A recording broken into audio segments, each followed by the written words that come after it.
Bienvenue à tous.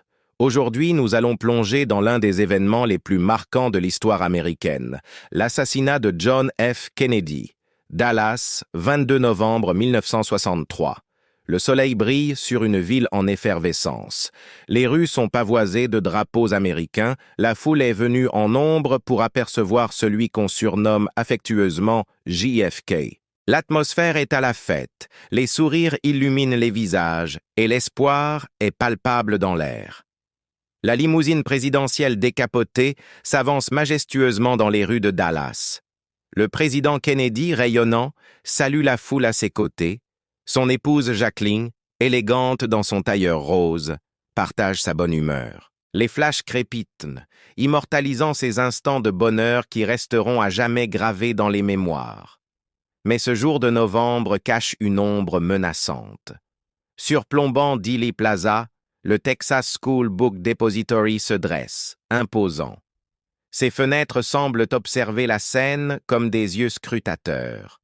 Au 6e étage, un rideau frémit légèrement dans la brise. La limousine ralentit à l'approche de Dealey Plaza. Le couple présidentiel continue de saluer leurs admirateurs. L'air est doux, les arbres bruissent doucement. Rien ne laisse présager la tragédie qui va bouleverser l'Amérique dans quelques instants. Soudain, le temps s'arrête. Un premier coup de feu déchire l'air, brisant la quiétude de cette journée. La foule, d'abord figée par la stupeur, réagit dans un mélange de confusion et de panique. Certains se jettent au sol, d'autres cherchent l'origine du bruit. Dans la limousine, l'impensable se produit. Le président est touché. Jacqueline Kennedy, dans un geste d'amour et de désespoir, se penche vers son mari. Un deuxième coup de feu résonne, amplifiant l'horreur de la situation. Les agents du secret service réagissent avec une rapidité remarquable. L'un d'eux bondit sur la limousine, tentant désespérément de protéger le couple présidentiel.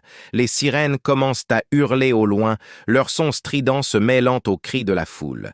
La voiture présidentielle accélère brutalement en direction de l'hôpital Parkland. Les pneus crissent sur l'asphalte, le moteur rugit. Derrière, la foule reste paralysée, témoin impuissante d'un moment qui changera à jamais le cours de l'histoire américaine. À l'hôpital Parkland, c'est l'effervescence.